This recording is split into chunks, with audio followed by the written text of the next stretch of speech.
آن حقه بعد از خدا بزرگ توئی قصہ مختصر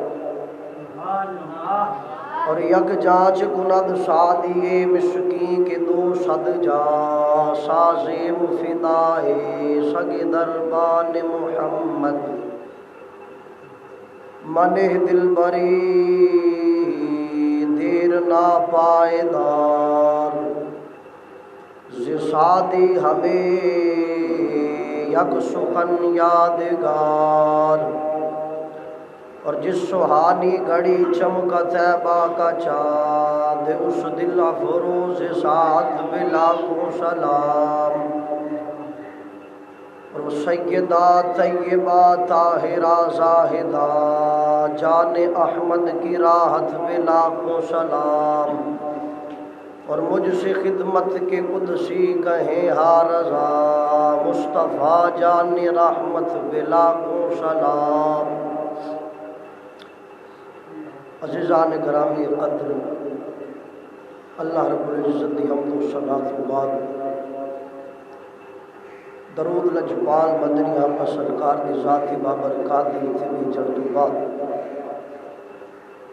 دعا کو حال کہ رب لم یزل مجھ فقیر حقیر ناچیز و حق و سچ بیان کرن دی توفیق عطا فرمائی اور دوسرا احباب کو سن کے تھی اس تے عمل کرن دی توفیق عطا فرمائی عزیزان گرامی قدر میں آج جناب دے نال جس موضوع تے گفتگو کرنی ہے سابقہ جمعات المبارک دیتے میں اس کا عنوان دس دیتا سی کہ موجودہ عنوان سیدی و سندی الشاہ امام احمد رضا خان علی رحمت الرحمن آپ سرکار دی شان مبارکہ عزیزان گرامی قدر انشاءاللہ العزیز کوشش کرانگا کہ اس قلیل جے وقت دے اندر میں جناب دے نال جامع اور معتبر گفتگو کر سکا اور اپنی گل نو جناب دی سماعتاں تک پہنچا سکا عزیزان گرامی قدر توجہ میری طرف اج اسی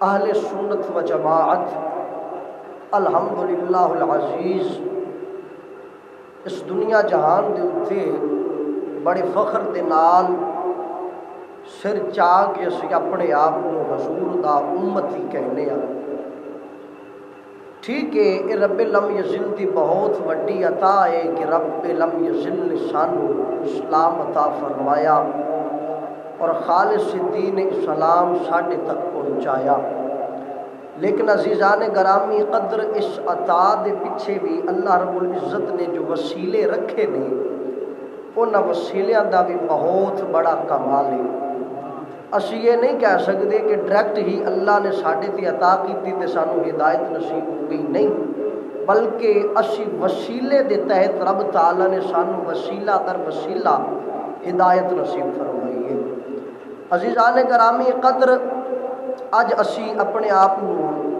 سنی تے تسلیم کرنے آ لیکن جس بزرگ دے وسیلے دے نال اور جنہ دی محنت اور کاوش دے نال اللہ رب العزت نے سانو ساڈے باپ دادا نو مسلک حق اہل سنت تے رکھیا اسی اس بزرگ تو واقف نہیں لہٰذا اج انشاءاللہ العزیز اسی اس بزرگ دا تذکرہ کریں گے اور انہاں دیاں جڑیاں خدمتاں سن دین اسلام واسطے اور جیڑا انہاں دا وسیلہ سی اسی انشاءاللہ العزیز اس دے اتے گفتگو کریں گے عزیزان گرامی قدر اسی تھے بس اتنا ہی کہنے آ کہ جلوہ ہے نور ہے کہ سراپا رضا کا ہے جلوہ ہے نور ہے کہ سراپا رضا کا ہے تصویر سنیت ہے کہ چہرہ رضا کا ہے اور اگلوں نے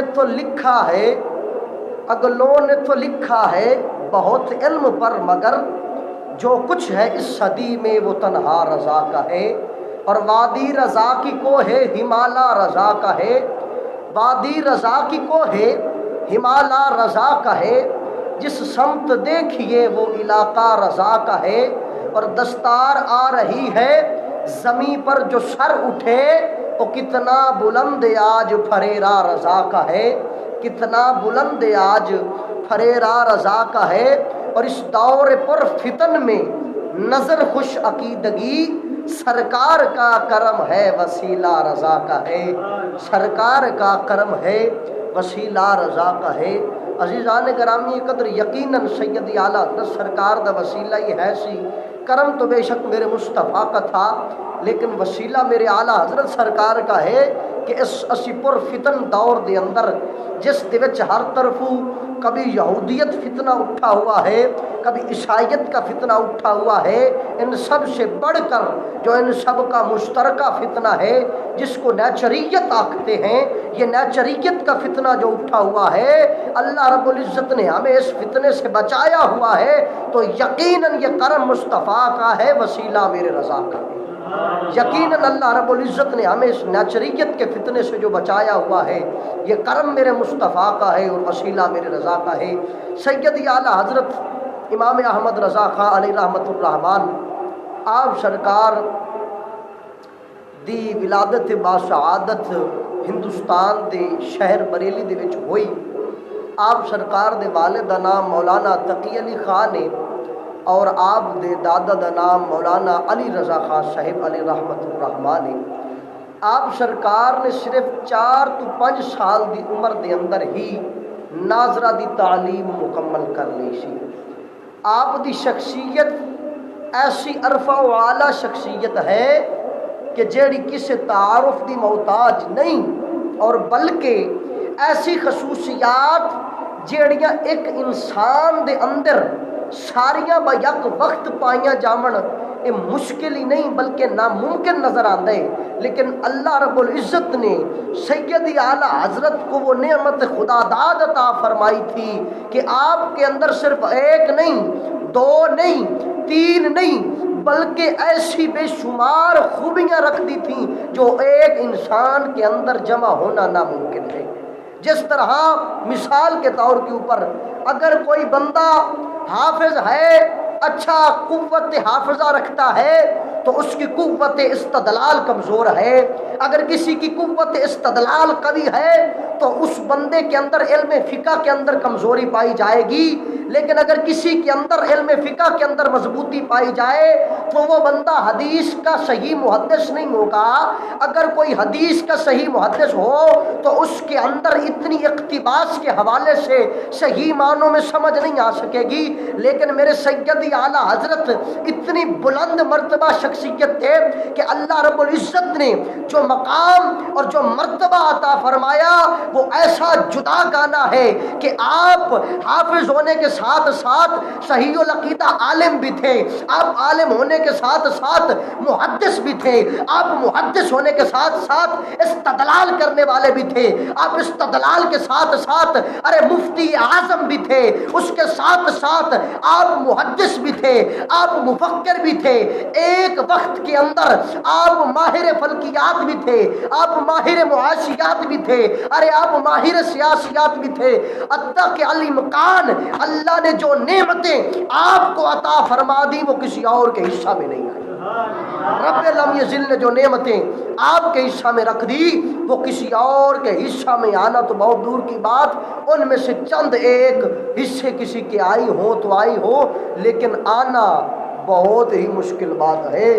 میرے سید اعلیٰ حضرت امام احمد رضا خان علیہ رحمت الرحمان، آپ کی شان اور آپ کا مرتبہ تو یہ ہے اور آپ کے تقوی کا عالم یہ ہے کہ آپ ابھی بچپن کی حالت میں ہیں، 7 سے 8 سال عمر ہوگی یا اس سے کم ہوگی، اس حالت دے اندر ہے نہیں، اتنے دے وچ آپ بازار دے وچوں گزر رہے نے، آپ نے شلوار نہیں پائی، جنہیں اکثر چھوٹے بچے قمیض پائے ہوندے نے تے شلوار نہیں پائی ہوندی، آپ سرکار نے شلوار نہیں پہنی ہوئی، قمیض پہنا ہوا ہے، بڑا مشہور واقعہ ہے، ملفوظات اعلیٰ حضرت کے اندر بھی یہ ملے گا آپ کو، شلوار نہیں پہنی قمیض پہنا ہے، سامنے دیکھا بازار میں عورتیں آ رہی ہیں، کچھ عورتیں آ رہی ہیں، آپ سرکار نے اپنا قمیض مبارک اٹھایا اور آنکھوں کے اوپر کر لیا، عورتیں بڑی حیران ہوئی، انہوں نے کہا کہ جس چیز کا پردے کا حکم ہے وہ تو پردہ تم نے کیا نہیں، کہ قمیض اوپر اٹھا دیا، سلوار تو پہنی نہیں ہوئی اور آنکھوں کو چھپا رہے ہو؟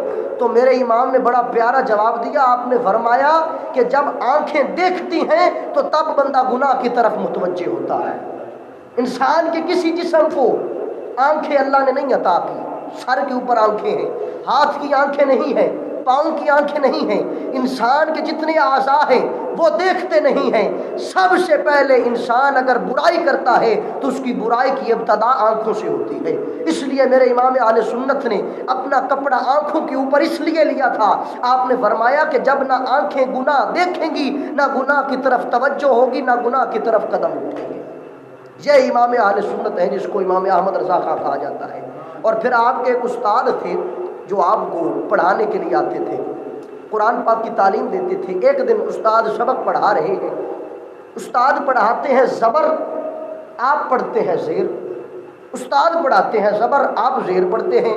کافی کوشش کے بعد جب 8-10 دفعہ تکرار ہوا، آپ کے جو دادا تھے مولانا علی رضا خان علیہ رحمۃ الرحمن، آپ سرکار نے سنا، آپ نے پوچھا کہ بیٹا خیریت تو ہے، تم زیر پڑھتے ہو، استاد زبر پڑھاتا ہے؟ آپ نے فرمایا مجھے نہیں پتہ۔ آپ نے قرآن منگوایا، قرآن منگوا کے دیکھا تو استاد غلط پڑھا رہا تھا، میرا امام صحیح پڑھ رہا تھا۔ جب یہ عالم دیکھا تو آپ نے کہا کہ بیٹا استاد آج ہمیں سبق دیتا ہے کہ بیٹا پڑھو الف، تو ہم الف پڑھتے ہیں اگرچہ وہ بے ہو۔ استاد ہمیں با پڑھاتا ہے تو ہم تا پڑھتے ہیں، جو استاد پڑھاتا ہے ہم وہ پڑھ لیتے ہیں۔ بیٹا استاد تو جو پڑھاتا ہے شاگرد تو پڑھ لیتا ہے، اور تم نے کیوں نہیں پڑھا؟ حالانکہ اتا الامکان اگرچہ وہ غلط پڑھا رہا تھا لیکن تم نے اس طرح کیوں نہیں پڑھا جس طرح استاد پڑھا رہے تھے؟ تو میرے امام فرماتے ہیں کہ میں کوشش تو کرتا تھا جس طرح استاد پڑھا رہے ہیں میں اس طرح پڑھوں، لیکن میری زبان سے لفظ نکلتا ہی نہیں تھا، میری زبان سے لفظ نہیں نکلتا تھا۔ تو معلوم ہوا میرے اعلیٰ حضرت کے اندر ذاتی کمال نہیں، میرے رب کا عطا کردہ کمال تھا۔ میرے رب نے جو نعمت خدا داد عطا فرمائی تھی وہ نعمت تھی کہ اعلیٰ حضرت اس طرح پڑھتے تھے جس طرح قرآن لوح محفوظ کے اوپر لکھا ہوا تھا۔ اور پھر اعلیٰ حضرت سرکار نے 11 سال کی عمر میں علم و تحصیل سے فارغ ہوئے، 11 سال کی عمر میں حافظ بھی ہیں، عالم بھی ہیں، سب کچھ ہو گیا۔ 13 سال کی عمر میں آپ نے جو مفتی بن گئے، پہلا فتویٰ 13 سال 10 مہینے 4 دن کی عمر میں آپ نے پہلا فتویٰ دیا۔ جب آپ کے والد ماجد نے آپ کا پہلا فتویٰ 13 سال کی عمر میں دیا، آج ہمارا 13 سال کا بچہ ہونا تو اسے صحیح کلام کرنا نہیں آتا، لیکن اعلیٰ حضرت سرکار کے اندر یہ خصوصیت تھی کہ آپ سرکار نے 13 سال کی عمر میں پہلا فتویٰ جاری کر دیا۔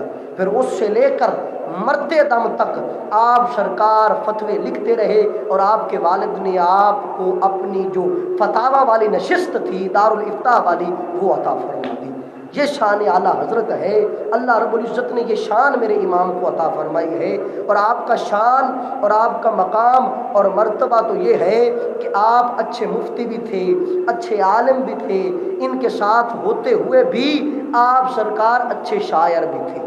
دنیا میں متعدد شاعر ہوئے، یہ شاعری ایک ایسا فن ہے کہ جس میں سب سے مشکل کام یہ ہے کہ آپ کسی کی تعریف کر رہے ہو تو اس تعریف میں یہ خیال رکھنا چاہیے کہ نہ حد سے تجاوز ہو نہ حد سے کمی ہو، اور پھر شاعر بھی ایسا ہو کہ جو حضور کی نعت لکھنے والا ہو۔ تو پھر اس کلام کے اندر آج ہم دیکھتے ہیں متعدد شعراء اٹھے ہوئے ہیں، پنجابی میں بھی اردو میں بھی، لیکن جہاں جہاں بھی کلام لکھتے ہیں کہیں نہ کہیں کوئی نہ کوئی غلطیاں کر دیتے ہیں، کفریات بول جاتے ہیں۔ کئی دفعہ ہم نے خود ان کو سٹیجوں کے اوپر روکا ہے کہ بھائی یہ تم کفر کر رہے ہو۔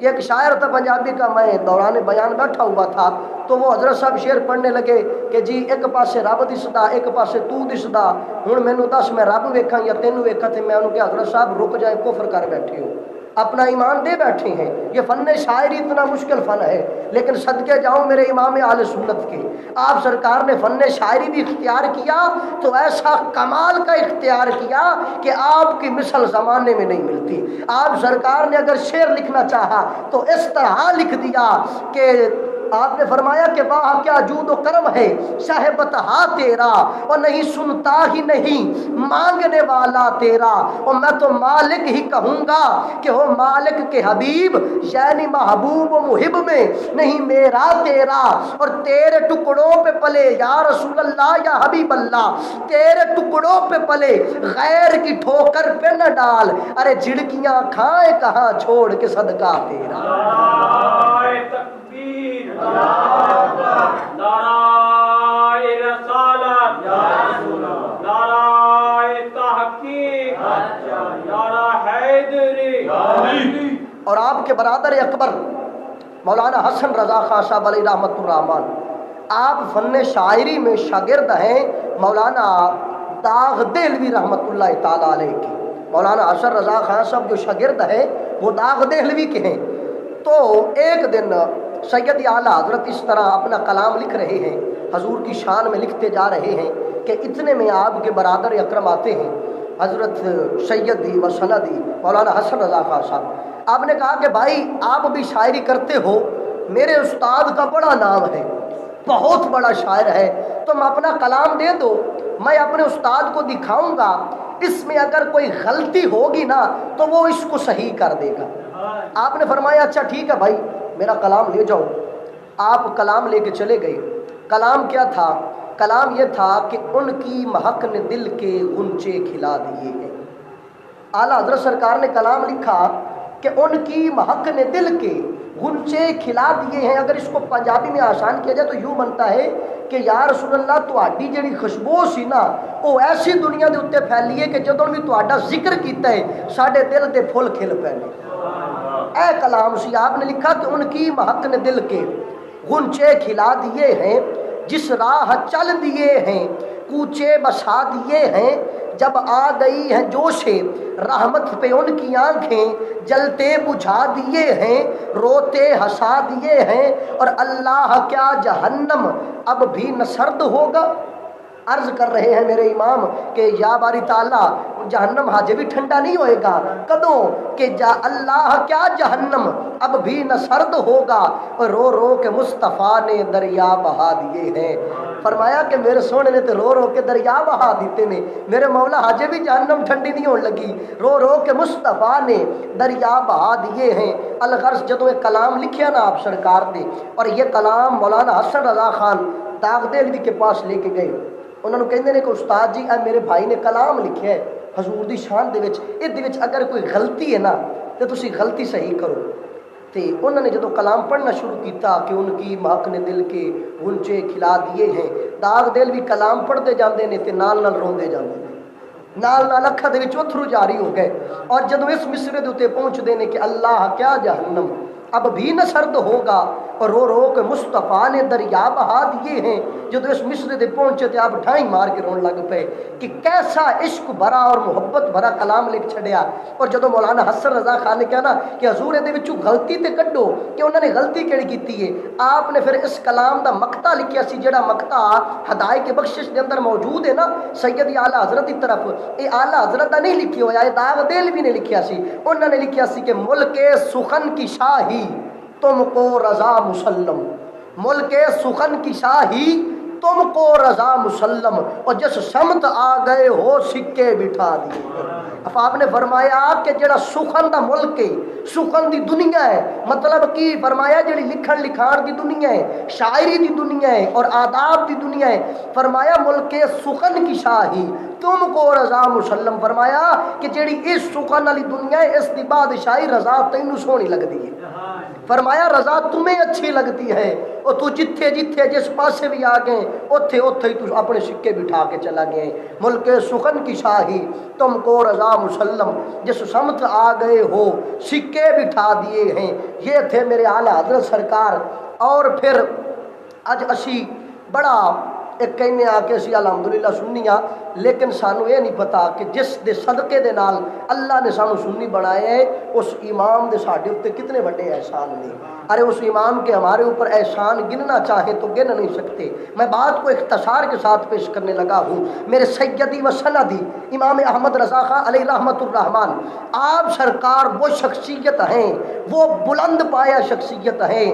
جب جامعہ دارالعلوم دیوبند سے ہر طرف سے ملکہ برطانیہ نے پیسے دے کے لوگوں کو اٹھایا کہ تم فتنہ برپا کرو عوام الناس کے اندر، اہل سنت کے اندر، کہ نعوذ باللہ من ذالک حضور پاک مر کے مٹی ہو چکے ہیں، تم لوگوں کے اندر یہ غلط عقیدہ پیدا کرو کہ نماز میں حضور کا خیال آ جائے تو نماز ٹوٹ جاتی ہے.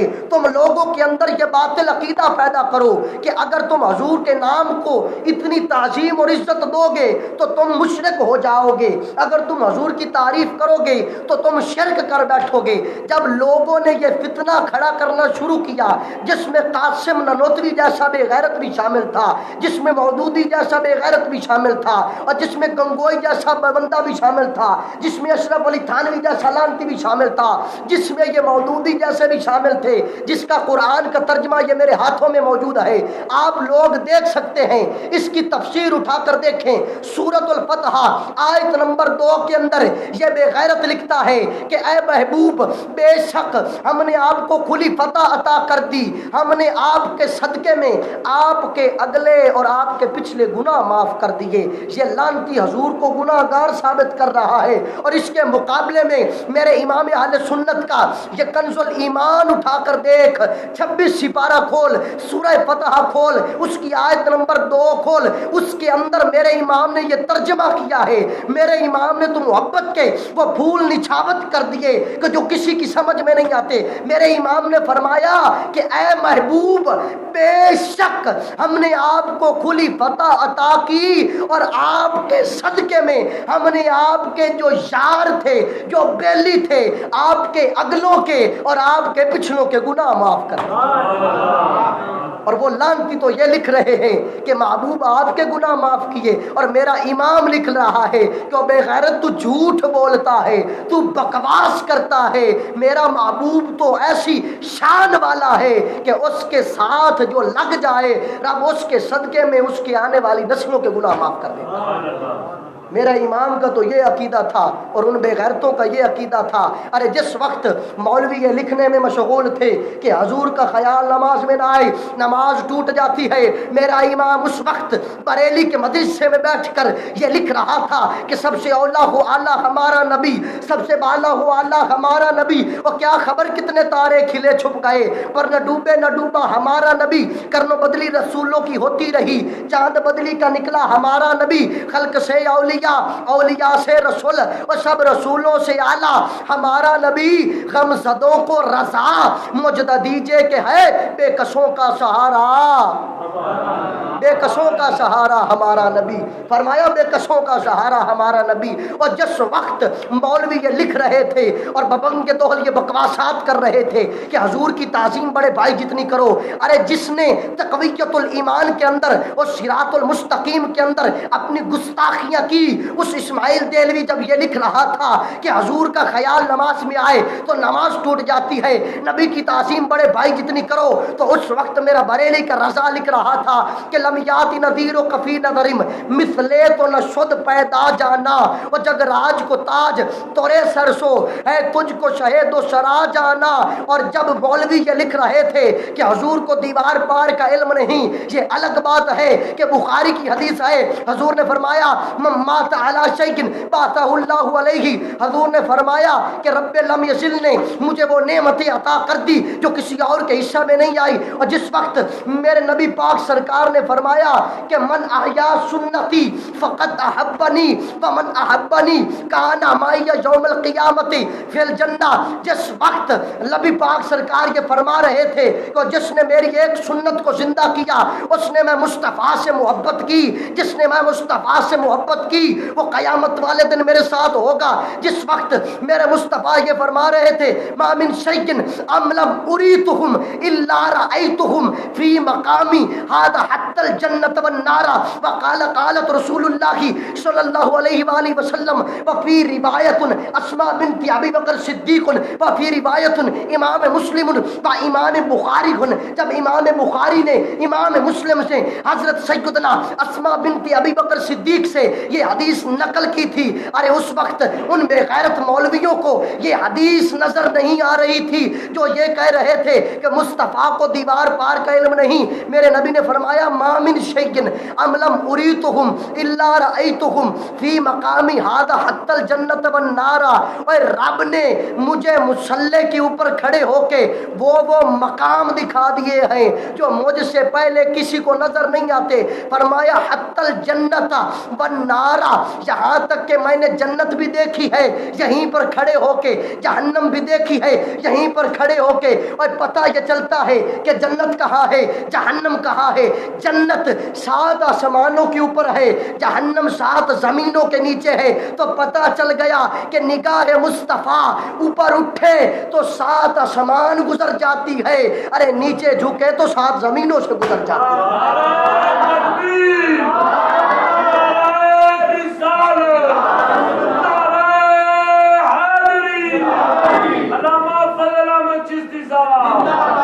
تو معلوم ہو گیا کہ نگاہ مصطفیٰ کو تو یہ عالم تھا. لیکن میرا یہ موضوع نہیں، میں اپنے موضوع کی طرف چلتا ہوں. جس وقت وہ لوگ یہ کہہ رہے تھے کہ مصطفیٰ کو دیوار پار کا علم نہیں، اس وقت میرے امام اہل سنت بریلی کے شہنشاہ یہ کہہ رہے تھے یا رسول اللہ یا حبیب اللہ، یہ جو لوگ جو تجھے کہہ رہے ہیں نا کہ آقا آپ مر کے مٹی ہو گئے ہیں، میرے مولا یہ بکواس کرتے ہیں. تو زندہ ہے واللہ، تو زندہ ہے واللہ، میری چشم عالم سے چھپ جانے والے.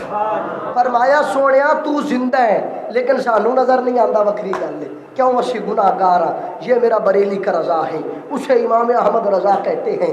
اور پھر آؤ ایک مزے کی بات بتاتا ہوں. ہندوستان کے اندر ایک سلطنت تھی جس کا نام تھا نان پارا. اس سلطنت کا نام تھا نان پارا. اور سلطنت کا ایک بادشاہ تھا بہت بڑا. اس نے بہت سے شعراء کو خط لکھے کہ میری شان کے اندر شعر کہو، میری شان میں شعر لکھو. بڑے شعراء آئے، انہوں نے شعر لکھے اور بڑی انعامات اور داد وصول کی. اور اس نے ایک خط اعلیٰ حضرت کو بھی لکھا. اس نے سنا کہ بریلی کے اندر ایک مولوی ہے، نام احمد رضا ہے لیکن شاعر بڑا تگڑا ہے، بڑا تگڑا شاعر ہے. اس نے خط لکھا کہ میری شان کے اندر شعر لکھ. آپ سرکار نے جب یہ خط پڑھا نا تو آپ غصے اور جلال میں آ گئے. آپ نے قلم اٹھایا اور اس وقت حضور کی بارگاہ میں کلام لکھ دیا، میرے مصطفیٰ کی نعت لکھ دی. اور اس نعت کا مقطع یہ تھا کہ کرو مدح اہل دبل رضا، پڑھے اس بلا میں میری بلا. کرو مدح اہل دبل رضا، پڑھے اس بلا میں میری بلا. میں گدا ہوں اپنے کریم کا، میرا دین پارا نہ نہیں. فرمایا او بے شرم سن، تو کیا سمجھتا ہے، تو کیا سمجھتا ہے کہ میں تیری تعریف کروں گا. اس سلطنت کا نام تھا نان پارا، لیکن آپ نے فرمایا میرا دین پارا نہ نہیں. وہ فرمایا تو خرید سکے مجھے، میرا دین کوئی روٹی کا ٹکڑا ہے. فرمایا میرا دین کوئی روٹی کا ٹکڑا ہے جڑا تم مول لے گا. میں کوئی روٹی پارا نہ کہتے ہیں روٹی کے ٹکڑے کو. کہا کہ میرا دین کوئی روٹی کا ٹکڑا ہے جو خرید لے گا. تیری بلا تجھے نصیب، میں تو اپنے مصطفیٰ کا گدا ہوں، تجھے نہیں پتا میری روٹی مصطفیٰ کے در سے آتی ہے. فرمایا تجھے نہیں پتا میرا کھانا اور میرا دانا اور میرا پینا، میرا اٹھنا بیٹھنا سب حضور کے لیے ہے، سبھی تو انہی کا صدقہ ہے، ہم بھی انہی کا صدقہ کھاتے ہیں. اور میرا بریلی کا رضا بھی کہہ رہا ہے کہ یہ سب کچھ انہی کا صدقہ ہے. اور پھر جس وقت گاندھی اپنے دور اقتدار میں آتا ہے نا تو بہت سے مولوی جس میں دیوبندی بہت سارے فہرست تھے جو گستاخ رسول بھی تھے، انہوں نے لکھا کہ جو اگر اللہ نے کسی کو نبی بھیجنا ہوتا تو وہ گاندھی ہوتا، گاندھی جی رب کی طرف سے ہدایت بن کر آئے. اس طرح بڑے انہوں نے اس کی شان میں شعر کہے. لیکن جب گاندھی یہ خود ملنے جا رہے ہیں مولوی، اور گاندھی میرے بریلی کے رضا کو ملنے آ رہا ہے، جب بریلی کے رضا کو ملنے آتا ہے اندر آ کے غلام عرض کرتا ہے حضور گاندھی ملنے آیا ہے، حضور گاندھی ملنے آیا. آپ نے فرمایا گاندھی مجھ سے کیا بات کرے گا، میں اس سے کیا بات کروں گا. بات تو ہوتی ہے یا دین کی یا دنیا کی، کوئی تو بات ہوگی نا، یا دین کی کرے گا یا دنیا کی کرے گا. اگر دین کی بات کرے گا تو ایک کافر مجھے کیا دین سکھائے گا. فرمایا ایک کافر مجھے کیا دین سکھائے گا؟ اور اگر دنیا کی بات کرنا چاہتا ہے تو میں نے اپنی دنیا کا نظام اپنے بیٹے حامد رضا کو دیا ہے، اسے کہو اسی سے جا کر بات کرو اور اسے بتاؤ کہ احمد رضا تجھ سے ملنا نہیں چاہتا۔ تاریخ کی کتب اٹھا کر دیکھیں، کوئی آج تک یہ دکھا دے کہ امام احمد رضا نے گاندھی سے ملاقات کی ہو؟ نہیں کی میرے رضا نے۔ کیوں؟ فرمایا ان لانتیوں سے میرا کوئی سروکار نہیں، میرا رزق تو مدینے والے کی طرف سے آتا ہے، میں تو حضور کا صدقہ کھاتا رہتا ہوں۔ اور پھر جب مولوی احمد رضا سرکار علی رحمۃ الرحمان کے مقابلے میں آنے سے تھک گئے تو ملا اس بات کے اوپر اتر آئے کہ اب احمد رضا کو روکنا کیسے ہے۔ جب میرے امام اہل سنت اپنے بھائی مولانا حسن رضا خان علی رحمۃ الرحمان کو بیڑے کے اوپر چڑھانے کے لیے آئے، آپ عمرہ شریف کے لیے جا رہے تھے، بیڑے کے اوپر چڑھانے کے لیے آئے تو دل میں شوق پیدا ہوا کہ میں بھی مدینے جاؤں۔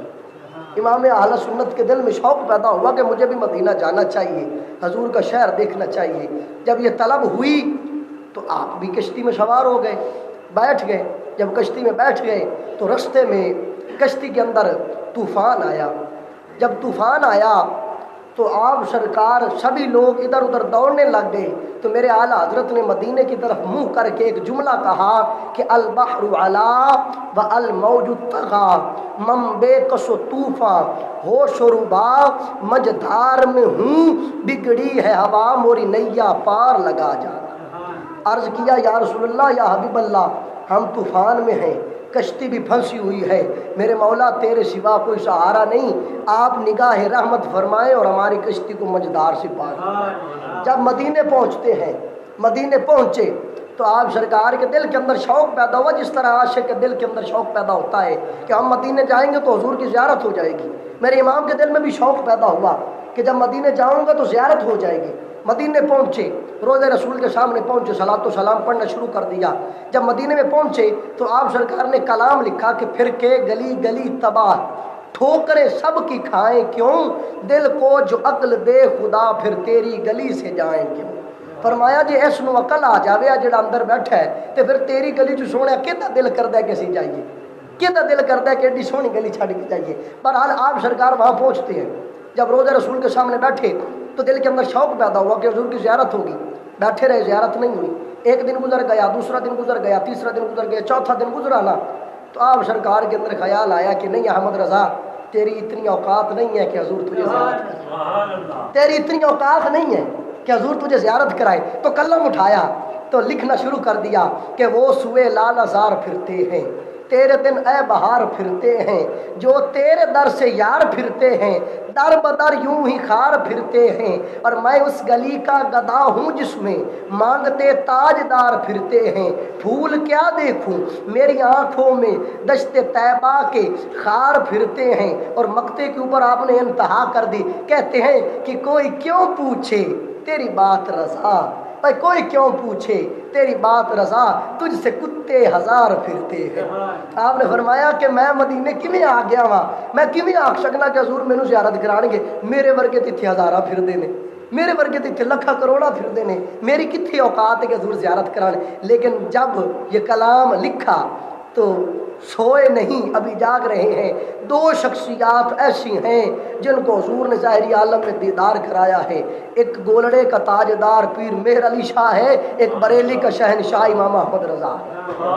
ابھی بیٹھے ہیں، حضور کی زیارت ہو گئی، حضور نے زیارت کروائی اپنی، اور پھر آپ جب واپس آئے اور حضور کے عشق کے اندر آپ نے پھر متعدد کلام بھی لکھے اور سارا کچھ کیا، اور جب حضور کا چہرہ دیکھا نا تو پھر دیکھتے ہیں کہ حضور کے چہرے کو میں کیا کروں، کس کی مثل دوں، یوسف کی مثل دوں؟ کہتے ہیں نہیں جی، یوسف تو ان کے غلاموں میں شمار ہوتا ہے، میں کس کی مثل دوں؟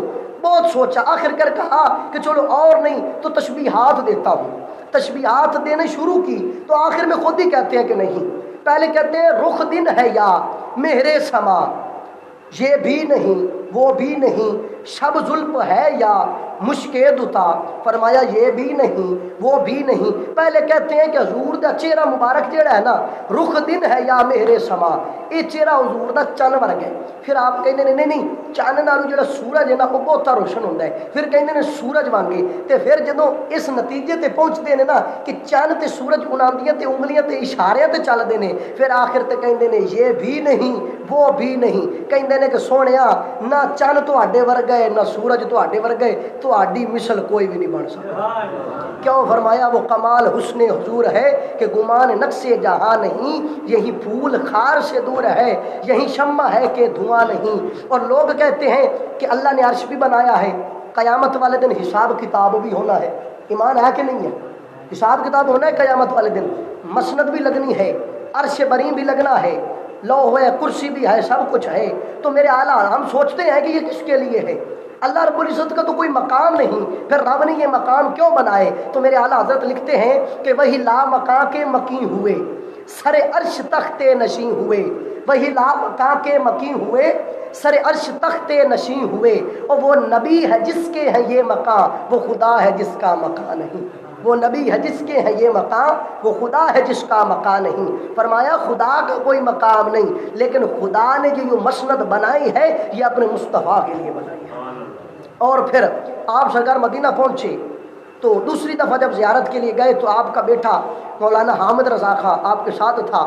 یہاں سے دیوبندی مولوی چلے، وہاں پہنچتے ہیں، وہاں کا جو ولی عہد تھا نا، جو حکمران تھا اس وقت مکہ مدینہ کا، اس کو شکایت کی کہ ہندوستان سے ایک مولوی آیا ہے، نام احمد رضا ہے، بہت بڑا مشرک ہے، شرک کرتا ہے، آپ لوگ اس کو پکڑے۔ جب اس نے یہ بات سنی تو اس نے خط لکھا کہ احمد رضا کو کہو کہ اس بات کا جواب دے، تمہارے اوپر یہ اعتراض آیا ہے۔ جب آپ سرکار کے پاس وہ خط پہنچا، آپ خانہ کعبہ شریف کا طواف کر رہے تھے اور آپ کو اس وقت بخار بھی تھا اور جگر میں درد بھی تھا۔ اس بیماری کے عالم کے باوجود آپ خانہ کعبہ کا طواف کر رہے ہیں، تو اتنے میں وہ خط پہنچتا ہے۔ تو آپ نے فرمایا کہ پھر ایسا کرو کہ جواب تو چلو میں دے دیتا ہوں، جو میرے اوپر اعتراض لگا ہے کہ تم نبی پاک کے علم کو خدا کے علم کے برابر ٹھہراتے ہو اور نبی کو خدا کے برابر کر کے شرک ٹھہراتے ہو۔ آپ نے فرمایا تم ایسا کرو کہ اپنے پورے عرب کے جو علماء ہیں ان کو اکٹھا کر لو، عرب کے علماء کو اکٹھا کر لو۔ جب یہ بات کی انہوں نے کہا ٹھیک ہو گیا، علماء اکٹھے ہو گئے۔ آپ نے فرمایا میں اس کا جواب تحریری دوں گا، تم مجھے یہ بتاؤ جواب اردو میں لوگے یا عربی میں لوگے؟ جب یہ بات کی تو انہوں نے کہا کہ اگر عربی میں ہو تو آسانی ہو جائے گی۔ آپ نے فرمایا ٹھیک ہے، شام کو جواب مل جائے گا۔ صبح خط پہنچتا ہے، شام کو آپ نے جواب دینا ہے، 1 صفحہ نہیں، 2 صفحے نہیں، 3 صفحے نہیں، 4 صفحے نہیں، بلکہ یہ میرے پاس موجود ہے، یہ پوری ایک کتاب جس کا نام الدولۃ المکیہ بالعمادۃ الغیبیہ۔ میرے امام نے اس کتاب کو صرف 8 گھنٹے کے اندر خانہ کعبہ شریف کے پرنالے کے نیچے بیٹھ کر لکھ دیا۔ کتابیں بھی نہیں ہیں۔ عموماً جب کتابیں لکھی جاتی ہیں نا تو بندے کے پاس مکتبہ ہوتا ہے، کتابیں ہوتی ہیں، وہ وہاں سے حوالے دیکھتا ہے، پھر لکھنا شروع کرتا ہے۔ آپ نے یہ نہیں کہا کہ میری لائبریری میرے پاس موجود نہیں ہے، میرے پاس میرا مکتبہ موجود نہیں ہے، میرے پاس میری کتابیں موجود نہیں ہیں، میں مسافر ہوں، میں سفر میں ہوں، میں پردیش میں ہوں، میرا اپنا وطن بھی نہیں ہے، میرے پاس فون بھی نہیں ہے، ایسی کوئی بات نہیں کی۔ آپ نے کہا جاؤ، چلے جاؤ، میں کتاب آپ کے پاس لکھ کے جواب بھیجتا ہوں۔ جب آپ نے یہ کتاب الدولۃ المکیہ بالعمادۃ الغیبیہ لکھ دی، جس کے اندر حضور کے علم غیب کو آپ نے واضح کر کے رکھ دیا کہ ہمارا اہل سنت کا عقیدہ کیا ہے، جب یہ بات آپ نے لکھی، یہ لکھنے کے بعد تحریر جب پہنچی عرب کے علماء کے پاس، جس میں شافعی بھی تھے، حنبلی بھی تھے، مالکی بھی تھے، حنفی بھی تھے، جب ان علماء کے پاس یہ کتاب پہنچی، وہ ولی عہد جو وقت کا حکمران تھا وہ بیٹھا ہے، اس نے کہا کتاب پڑھی جائے بآواز بلند۔ جب کتاب پڑھنا شروع ہوئے، کتاب پڑھنے والا کتاب پڑھتا ہے، جب پہلی سطر پڑھی تو پہلی سطر پڑھنے کے بعد جب اس نے پڑھنا شروع کیا وہ پڑھتا جاتا ہے، علماء آنکھیں کھولتے جاتے ہیں اور سوچتے نے پہ یہ مجبور ہو جاتے ہیں کہ ایسا بندہ ہے کون. وہ سوچتے ہیں کہ یہ انسان ہے یا جن ہے یا فرشتہ ہے، یہ کون سی مخلوق ہے جو اتنے فصیح اللسان میں ایسا حضور کا علم غیب بیان کر دیا جو آج سے پہلے نہ ہم نے کسی کتاب میں دیکھا، نہ کسی فلسفے میں دیکھا، نہ منطق میں دیکھا، نہ بلاغت میں دیکھا. حتی الامکان جب کتاب لکھ دی میرے امام نے تو لوگ آپ کے پاس آئے اور اس حکمران نے یہ دعویٰ جاری کر دیا کہ جو لوگ یہ میرے پاس آئے ہیں ہندوستان سے، رشید گنگوئی وغیرہ، اور یہ جو دیوبندیوں کا وفد آیا ہے، یہ باطل ہے. اسلام اور جو حق مذہب ہے وہ وہی ہے جو بریلی کی احمد رضا کا ہے. جب یہ بات کی تو لوگ آپ کے پاس آئے. علماء عرض کرتے ہیں حضور خیریت تو ہے؟ آپ نے فرمایا خیریت ہے. حضور آپ نے یہ جو کتاب لکھی ہے الدولۃ المکیہ، نہ آپ کے پاس کتابیں ہیں، نہ آپ کے پاس آپ کا وطن تھا، نہ آپ کے پاس کوئی تحریر موجود، نہ کوئی برق موجود، تو آپ یہ کیسے کہہ سکتے تھے کہ کتاب ٹھیک لکھی گئی؟ آپ نے فرمایا کہ اگر کتاب احمد رضا لکھتا تو غلطی ہو سکتی تھی. اگر کتاب احمد رضا لکھتا تو غلطی ہو سکتی تھی. کتاب میں نے قلم ضرور چلایا ہے، لکھی میں نے نہیں. پوچھا حضور پھر کس نے لکھی؟ آپ نے فرمایا جب میں نے قلم اٹھائی نا تو میں نے صرف ایک جملہ عرض کیا تھا کہ یا رسول اللہ انظر حالنا، یا حبیب اللہ اسمع قالنا، اننی فی بحر غمی مغرق خذ یدی ساحل لنا اسقالنا. میں نے صرف مدینے کی طرف منہ کر کے اتنی بات کہی تھی کہ یا رسول اللہ خبر لیجئے آپ کے دشمن اکٹھے ہیں، میں اکیلا ہوں، میری مدد فرمائیے. آپ نے فرمایا جب میں نے حضور کی بارگاہ میں فریاد کی تو خانہ کعبے کا دروازہ کھلتا ہے، سامنے دیکھتا ہوں درمیان میں مصطفیٰ موجود ہیں، آپ کی سیدھی طرف مولا علی موجود ہیں، الٹی طرف حضور غوث العظم موجود ہیں. مصطفیٰ لکھاتے گئے، میں لکھتا گیا.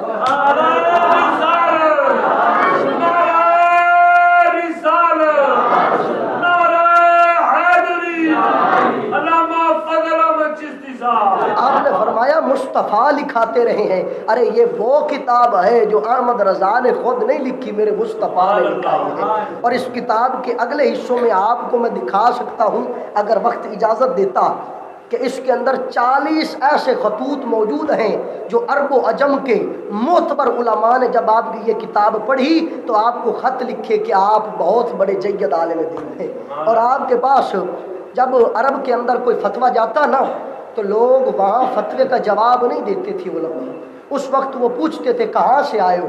وہ اگر بتاتے نا کہ ہم ہندوستان کی سرزمین سے آئے ہیں تو وہ کہتے تھے کہ تمہیں ہمارے پاس آنے کی کیا ضرورت ہے؟ ارے تمہارے پاس احمد رضا موجود نہیں ہے. اور پھر احمد رضا کا کوئی مسلک نیا نہیں ہے. میرے اعلیٰ حضرت کا وہی مسلک ہے جو امام اعظم ابو حنیفہ کا ہے. میرے اعلیٰ حضرت کا وہی مسلک ہے جو صحابہ کا تھا. اور پھر اعلیٰ حضرت کا تعارف اتنا کروانے کے بعد آخر میں اتنی بات کہنا چاہتا ہوں، آخر میں اتنی بات ضرور بتانا چاہوں گا کہ میرے بھائیوں، میرے دوستوں، میرے بزرگوں، آج ہم یہ کہہ رہے ہیں کہ میرے اعلیٰ حضرت سرکار کون تھے تو معلوم ہو گیا کہ اعلیٰ حضرت وہ شخصیت تھے جن کی وجہ سے آج ہم سنی ہیں. میرا یہ عقیدہ ہے اور میرے اساتذہ کا یہ عقیدہ ہے کہ جو بندہ احمد رضا کو نہ مانے وہ سنی نہیں ہو سکتا، اور جو سنی نہ ہو وہ بد مذہب ہے. کیوں کہ میرے اعلیٰ حضرت کو ماننے کے لیے یہ بات ضروری ہے کہ آپ کی تعلیم کو مانیں. تو آپ کی تعلیم کیا ہے؟ آپ نے فتاوی رضویہ کے اندر اہل سنت کی جو 20 نشانیاں لکھی. آج ہمیں لوگ ایسے ہی اعتراض دے رہے ہیں اور میں یہ کہنا چاہتا ہوں کہ جو ہمیں اعتراض دے رہے ہیں وہ تعلیمات اعلیٰ حضرت تو اٹھا کے دیکھیں، وہ تعلیم اعلیٰ حضرت تو پڑھیں. لوگ یہ سوچتے ہیں کہ چشتیوں کا کوئی نیا مذہب ہے، چشتیوں کو کوئی نیا عقیدہ ہے. نہ ہمارا عقیدہ نیا ہے، نہ ہمارا مذہب نیا ہے، بلکہ ہمارا مذہب اور عقیدہ وہی ہے جو میرے امام احمد رضا کا تھا. میرے امام احمد رضا نے لکھا کہ جو سکولیوں کا باپ ہے جس کو سر سید کہتے ہیں، فرمایا سنی وہ ہے جو اس کو اور اس کے ماننے والوں کو کافر جانے. فرمایا وہ سنی ہے. فتاوی رضویہ اٹھا کر دیکھو، کتاب العقائد 18ویں جلد کے اندر آپ سرکار نے یہ لکھا ہے. سنیوں کی 20 نشانیوں میں سے پہلی نشانی یہ لکھی کہ سر سید احمد خان علی گڑھی اور اس کے ماننے والے سب کفار ہیں، جو ان کو کافر مانے گا، فرمایا وہی سنی ہے، باقی سنی نہیں ہے۔ اور پھر فرمایا وہابیوں کو بھی مسلمان نہ مانو، اہل تشیع جو ہیں، جو یہ شیعہ ہیں، یہ بھی بد مذہب ہے، صحابہ کو پھونکتے ہیں، فرمایا ان کو بھی مسلمان نہ سمجھو۔ لوگ یہ سوچتے ہیں کہ پتہ نہیں پھر مسلمان کون ہے، اور بھائی مسلمان وہ ہے جو نبی کی بھی عزت کرے، نبی کے گھر والوں کی بھی عزت کرے، صحابہ کی بھی عزت کرے، اور صحابہ کے چاہنے والوں کی بھی عزت کرے، اولیاء اللہ کی بھی عزت کرے، اور ان کی تعلیمات کی بھی عزت کرے۔ فرمایا صرف وہی مسلمان ہے جو ان میں سے کسی ایک کا بھی گستاخ ہو گیا، فرمایا وہ مسلمان نہیں رہتا۔ اور پھر کہتے ہیں کہ جی آپ لوگ نیا مذہب لے کے آ گئے ہو۔ بھائی ہم نیا مذہب نہیں لے کے آئے، ہم نے اگر سکولوں کے بارے میں باتیں کی ہیں تو وہ اس لحاظ سے کی ہیں کہ میرے امام اہل سنت نے پہلے فتویٰ دیا تھا کہ یہ جو تعلیم انگریزی ہے، آپ سرکار تو فتاوی حرمین شریف کے اندر یہ لکھتے ہیں کہ الحمدللہ اللہ نے میرے اوپر یہ کرم کیا اور میری قلم سے انگریزی زبان کا ایک لفظ بھی نہیں لکھا گیا۔ یہ امام احمد رضا خان لکھ رہے ہیں۔ تو مطلب پتہ چلا کہ جو انگریزی سے دور ہے، اس تعلیم، اس تہذیب، اس کلچر سے دور ہے، تو فرمایا اس کے اوپر رب کی رحمت ہے، جو اس کے قریب ہے اس کے اوپر رب کی لعنت ہے۔ اور پھر کہتے ہیں جی کہ تم لوگ ووٹوں کے اوپر اعتراض کرتے ہو۔ بھائی میں نہیں کرتا، نہ میرے استاد کرتے ہیں، یہ ہمارے اماموں نے کیا تھا۔ کس طرح؟ یہ میرے پاس موجود ہے، یہ فتاوی بریلی شریف میرے پاس موجود ہے۔ یہ فتاوی بریلی وہ ہے جو امام اہل سنت کے دارالافتاء سے شائع کردہ ہے۔ یہ آپ غور سے دیکھ لیں، اسے فتاوی بریلی کہتے ہیں۔ اس کے مصنف جو ہیں وہ سیدی و سندی حضور اختر رضا خان صاحب ہیں علیہ رحمۃ الرحمان، جو اعلیٰ حضرت سرکار کے پوترے پڑ پوترے جا کے بنتے ہیں۔ انہوں نے بھی وہی بات کرنی ہے جو حضور سیدی و سندی سیدی اعلیٰ حضرت سرکار نے کی ہو، لیکن آپ سرکار سے یہ سوال کیا جاتا ہے۔ یہ آپ توجہ سے دیکھ لیں، یہ میرے پاس موجود ہے فتاوی بریلی شریف، کیونکہ اب الیکشن کے دن آنے والے ہیں تو کچھ پیر بھی یہ کہیں گے کہ ووٹ دو، تمہارے پاس امانت ہے، اگر نہیں دو گے تو گناہ گار ہو جاؤ گے۔ تو ان کے لیے یہ فتاوی دینے لگا ہوں میں، کوئی نہ اپنی بات نہ میرے استاد کی بات، بلکہ صرف احمد رضا خان علیہ رحمہ کی بات کرنے لگا ہوں۔ آپ سے پوچھا جاتا ہے کہ حضور یہ جو ووٹ لیے جاتے ہیں اور دیے جاتے ہیں، ان کا اسلام کے ساتھ کیا تعلق ہے؟ تو آپ نے فرمایا، یہ جو لکھا ہوا آپ نے فرمایا کہ موجودہ دور میں امراء و سلاطین کے انتخاب میں عوام کے ووٹنگ کا تصور اسلامی نقطۂ نظر سے صحیح نہیں ہے۔ کون لکھ رہے ہیں؟ امام احمد رضا خان کے مکتبے سے شائع ہوا، آپ کے دارالافتاء سے، آپ کی تعلیمات سے یہ بات اخذ کر کے لکھی گئی کہ آپ فرما رہے ہیں کہ عوام کے اندر جو ووٹنگ کا تصور کیا جاتا ہے، فرمایا یہ اسلام میں نہیں ہے، یہ بلکہ اسلام کی نظر میں صحیح بھی نہیں ہے، غلط ہے۔ تو کس طرح؟ فرمایا چونکہ امراء اور سلاطین بعض فاسق و فاجر اور بہتر کفار و مرتدین ہیں، اور ووٹنگ نئے ایجادات میں سے ہے، تو فرمایا البتہ اسلام میں قرعہ اندازی ہے۔ مثلاً چند آدمی امامت کے اہل ہیں تو سب برابر ہیں، وہاں بحسب فرمودات فقہاء علماء قرعہ اندازی کر کے امام منتخب کر لیں گے، اور وہاں کانسیپٹ آف ووٹنگ نہیں ہوتا اور عوام سے رائے بھی نہیں لی جاتی، کیونکہ موجودہ جمہوریت، جو لوگ کہتے ہیں ہم جمہوریت کو ترقی دے رہے ہیں، میرے امام فرما رہے ہیں موجودہ جمہوریت اسلام کش ہے، اور اس کے معنی ہے سیکولرزم، جو انگریزی ڈکشنری کے مطابق لا دینیت ہے، اور اس کا اسلام کے ساتھ کوئی تعلق نہیں ہے۔ اب مجھے یہ بتاؤ کہ جب ہم نے بات کی ووٹوں کے اوپر تو بڑے اعتراض آئے کہ بھائی تم ووٹوں کے اوپر بات کیوں کر رہے ہو، تم نے نیا مذہب نکال لیا، نیا دین نکال لیا۔ تو میں انہیں بتانا چاہتا ہوں حضرت صاحب، آپ نے پھر میرے احمد رضا خان علیہ رحمۃ الرحمان کی تعلیمات نہیں پڑھی۔ اگر اعلیٰ حضرت کی تعلیم پڑھی ہوتی اور یہ مسئلے پڑھے ہوتے جو ہم نے دیکھے تمہیں نظر نہیں آئے، تو حضرت صاحب ہمیں کہنے کی ضرورت نہ ہوتی، تم خود ہی سمجھ جاتے۔ لیکن آج یہ بات سمجھتا کوئی نہیں کہ میرے اعلیٰ حضرت کی تعلیم کیا ہے۔ ارے میرے اعلیٰ حضرت کا تو مقام اور مرتبہ تو کوئی سمجھ ہی نہیں سکتا، کیونکہ وہ اعلیٰ حضرت بریلی کے شاہ جن کی ہر ہر ادا سنت مصطفیٰ ڈال دی قلب میں عظمت مصطفیٰ، جن کا سنی مناتے ہیں یوم رضا، اس امام اہل سنت پہ لاکھوں سلام۔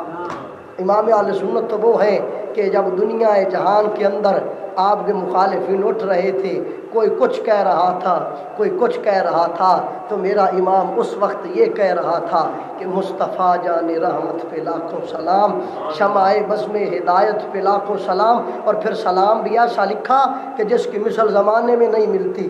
ہر حضور کے خصائص اور فضائل کی تعریف آپ نے کر دی، جس طرح آپ نے فرمایا نا کہ وہ زباں جس کو سب کن کی کنجی کہیں، اس کی نافذ حکومت پہ لاکھوں سلام، اور پھر فرمایا کہ پتلی پتلی گلے قدس کی پتیاں، ان لبوں کی نزاکت پہ لاکھوں سلام۔ حضور کی ایک ایک شان کو، ایک ایک خصائص و فضائل کو آپ نے ایسے باریکی سے بیان کیا کہ جو انسان کی سمجھ کے اندر نہیں آتے۔ تو عزیزان گرامی قدر، دعا گو ہوں کہ اللہ رب العزت ہمیں امام اہل سنت کی تعلیمات کے اوپر عمل کرنے کی توفیق عطا فرمائے، اور میں صحیح العقیدہ سنی بننے کی توفیق عطا فرمائے، اور آپ کے بتائے ہوئے رستے کے اوپر چلنے کی توفیق عطا فرمائے۔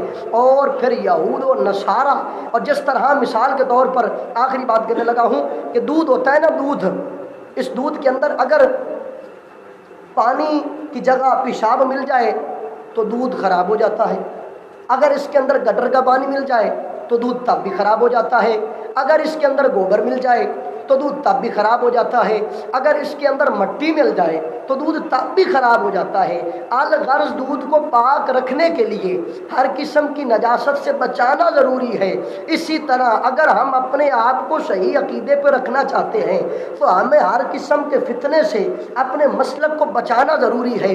ہمیں عیسائیت کے فتنے سے بھی بچنا ہوگا، ہمیں یہودیت کے فتنے سے بھی بچنا ہوگا، ہمیں نیچریت کے فرقے سے بھی بچنا ہوگا، ہمیں ان کے سکول و کالجز کے جو فتنے انہوں نے اٹھائے ہیں ہمیں ان سے بھی بچنا ہوگا۔ بچا کر اسلام کے بتائے ہوئے رستے کے اوپر چلنا ہوگا، تب جا کر ہمارا دین اسلام